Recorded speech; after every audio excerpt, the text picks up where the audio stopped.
আমাদেরকে বিভিন্ন দিক দিয়ে পরীক্ষা নেয়। বান্দা আমার উপরে কতটা রাজি হয়, কতটা ভরসা রাখে, কতটা খুশি হয়। কখনো বাপ মাকে কেড়ে নিয়ে পরীক্ষা করে, কখনো সন্তানদেরকে কেড়ে নিয়ে পরীক্ষা করে, কখনো সন্তান না দিয়ে পরীক্ষা করে, কখনো আবার সন্তান অনেক কটা দিয়ে পরীক্ষা করে। কাউকে ধনী করে পরীক্ষা করে, কাউকে গরিব করে পরীক্ষা করে। মনে রাখবেন, আমাদের সব কিছুই আল্লাহর সৃষ্টি।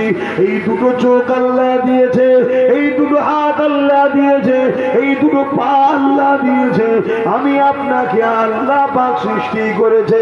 তোমার আমার মধ্যে যেটাকে আত্মা বলে, জান বলে, ওটাও আল্লাহ পাক মায়ের পেটে যখন তুমি আমি ছিলাম 120 দিন কম বেশি সময় হয়ে যায়, তখন ওই আত্মাটা রূপটা আল্লাহ পাক তোমার আমার মায়ের পেটে দিয়ে দিয়েছে।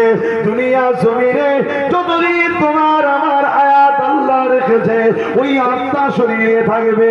যেদিন আল্লাহ ডাক দেবে, তুমি পৃথিবীর যেখানেই থাকো না কেন, তোমার পিছনে যে থাকে থাকো না কেন, তুমি যত বড় ভিআইপি হও না কেন, যত বড় সিকিউরিটির মধ্যে থাকো না কেন, যত বড় নিরাপদ ছাদের তলায় থাকো না কেন, তোমার এই শরীর থেকে আত্মাটাকে বেরিয়ে যাবে, রুখতে পারবে না।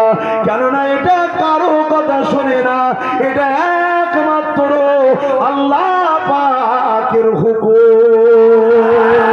আরো জোরে বলুন